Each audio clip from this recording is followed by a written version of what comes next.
Hi fans of high quality entertainment. Today is December 31st. It's time to say goodbye to 2022. Good riddance. There were some good things that happened this year and of course some not so good things. And one thing I'm going to be talking about is music that has really impacted me this year. Some artists that I always liked or even loved, but I have even a newer appreciation for their whole discography, plus some newer, older artists that I've become a fan of. And, speaking of sad things that happened this year, of course the saddest was the recent passing of my cat Jinx. There's a couple of tribute videos on my front channel if you'd like to watch those. And yeah, still grieving, going through the process, which is so other than Jinx, of course, my YouTube channel, as some of you know, was hacked a few weeks back, and it was pretty scary because I almost lost the channel after over 16 years of work. But I managed to get it back. A little messy with all the videos and all that, but I'm back. It was kind of disappointing music-wise with no Paul McCartney box sets. We were kind of expecting London Town and Back to the Egg archive collection that never materialized, or the John Lennon and Yoko Ono Sometime in New York City box set that never happened.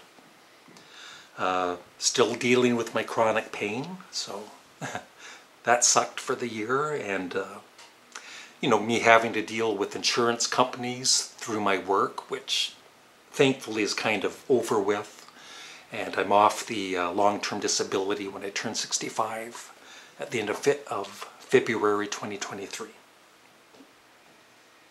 But thankfully there were some good things this year. Molly and I saw Sparks in Toronto in April, and it was superb. The Beatles, of course, released their box set of Revolver, which was excellent. And I already, I have this written down, Discovering Bands Old and New, which I'll get into.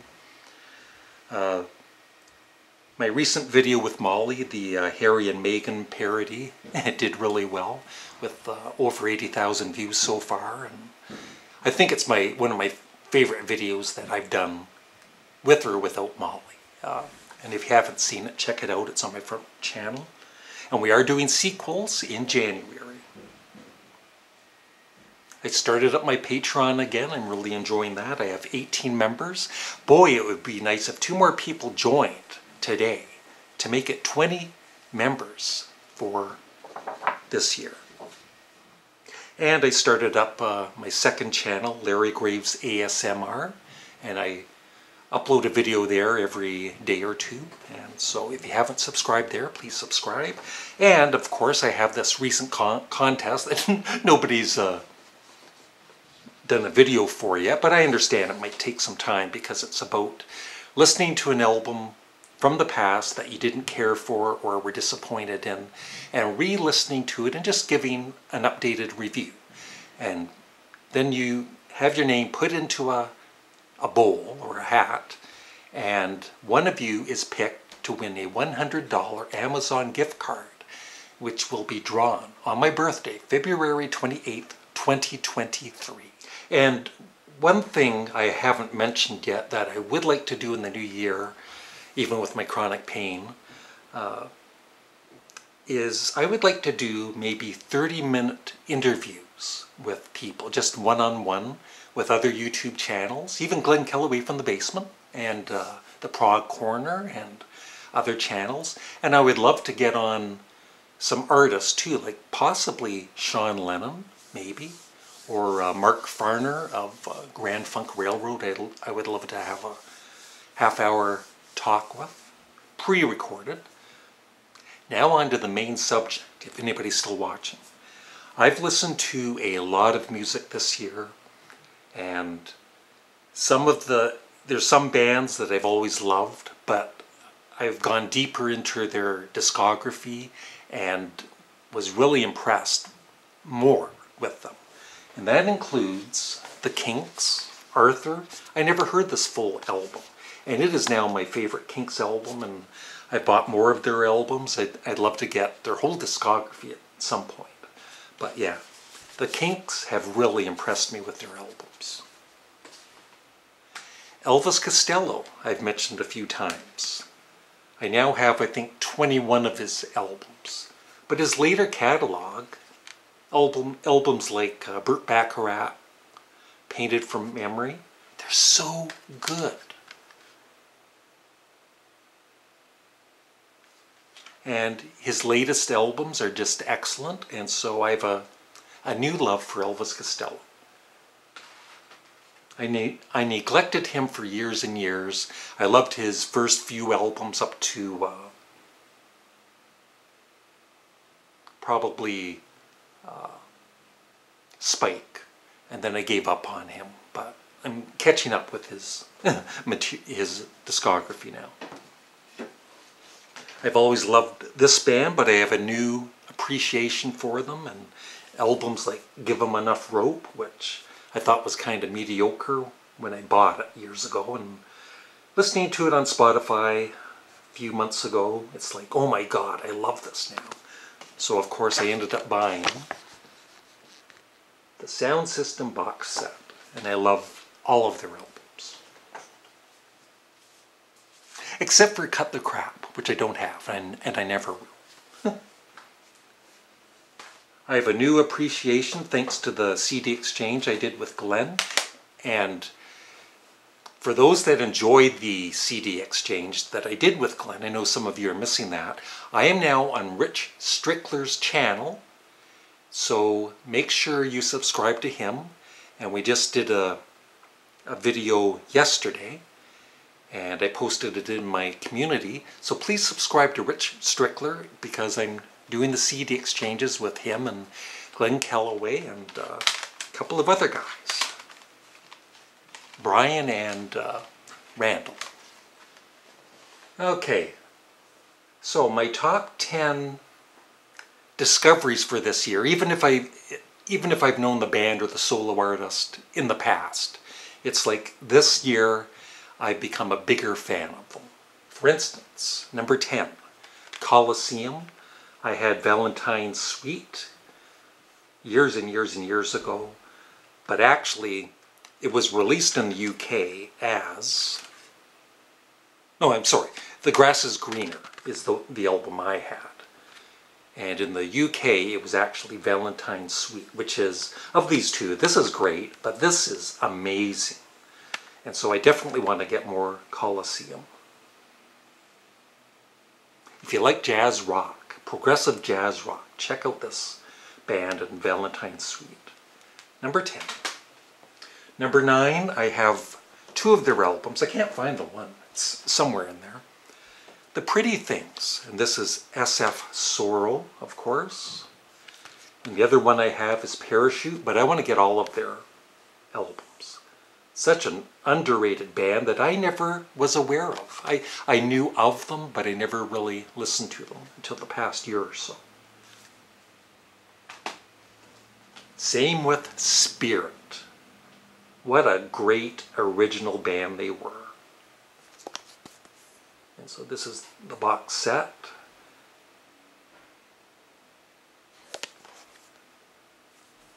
So that's number 10, 9, 8.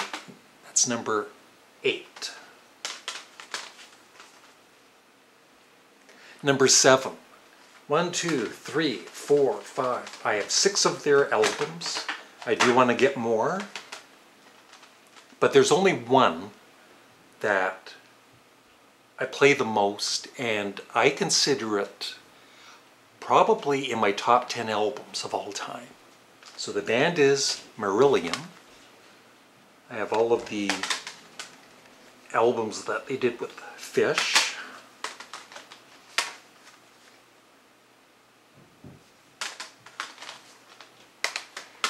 And a couple with Steve Hogarth, is it? An hour before it's dark. which is great. And I also have Brave. But the one Marillion album I think is one of the greatest prog albums ever is Clutching at Straws. The final album with Fish. And Brian, in our CD exchange on Rich Strickler's channel, I gave him this, and so he reviews it. So check out the video. Number 6 is a band I've always really respected. They were the first concert I went to. They opened up for King Crimson in Toronto in 1974. And I just have a new appreciation for their whole catalog. And they're one of the longest running bands ever. And one kind viewer sent me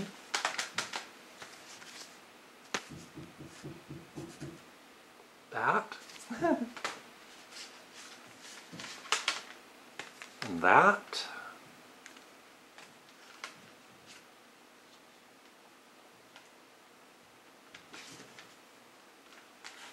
And then I've always had this in my CD collection, Switch. To the Hilt, I bought this past year. And Moontan with Radar Love, the UK version. And this is the deluxe version. But yeah, sadly they had to break up because the guitarist, because of his health issues. But they are, this album here, I love all of these albums. But Switch is, once again, one of my all-time favorite albums. Highly recommend you check it out. And listen to it more than once. So number 5, once again a band I've always loved, but kind of similar to the Kinks. I didn't really know the albums. I knew one album really well and then some of their singles. But I've become a huge fan of Procol Harum. So far I have this, and this is the album I've always loved, Home, Shine On Brightly, and Procol Harum Live with the Edmonton Symphony Orchestra. And I still want to get, you know, like I said, the rest of their discography. I think next, Grand Hotel, and Procol Harum 9th, and Broken Barricades. Number 4. Number 1 in my heart. And Glenn Kellaway from The Basement and I have talked about this artist a lot in the past year. Arthur Brown, I never ever knew what a talented guy this guy is. And this was his band Kingdom Come, early 70s albums. All 3 of the albums are superb. Of course, his first album, The Crazy World of Arthur Brown, which is excellent. And his album that was released earlier this year, Arthur Brown with Rick Patton, Long, Long Road. I was so impressed with this. I would love to, once again, for a live chat, a pre-recorded live chat, I would love to talk to Arthur Brown. Top 3. Number 3. Now this recent, until recently, would have been in the top 10, but lower. The first album I absolutely loved. The second one, on the first listen, I was disappointed. And then, you know, some albums you just have to play more and more. And the last couple of times I played it, I think I love it even more than their debut album. It is the Claypool Lennon Delirium. And this is the second album, South of Reality, which, you know, took a few listens to really appreciate. And then their first one, Monolith of Phobos, which also is part of the CD exchange video that I've been talking about with Rich Strickler. I gave this one to Brian, so he does a review of it. So check out the video on Rich Strickler's channel.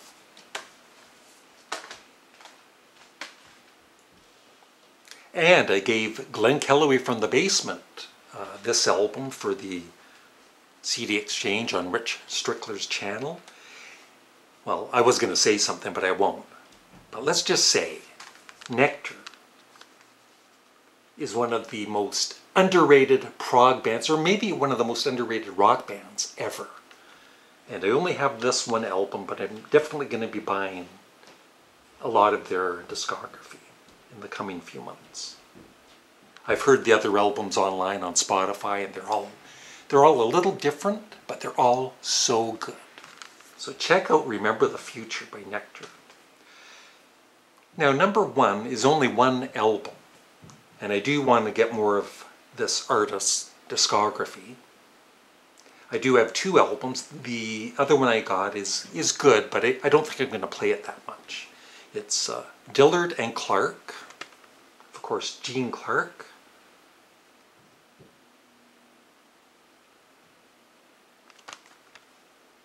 Two albums on one CD. It's kind of bluegrassy, country, pop, whatever. I only listened to it once, but you know, it wasn't bad, but it's like, I'm not going to be playing it that often. But this one might be the album I played the most this year. Gene Clark, No Other. I highly recommend everybody out there check it out. Give it more than, give it a chance. Give it 2 or 3 listens. And this is the deluxe version with sessions on it on the second disc. And like Marillion's Clutching at Straws, this would probably be in my top 10 albums of all time. No other. So that's it. I hope everybody has a happy new year. Don't drink and drive. I'm going to drink here in my apartment, but I'm not going to drive. So thanks for watching, and thanks everybody for an interesting year, I must say. Bye. Love you all. Love you, Molly. Love you, Jinx. Love you, Mittens.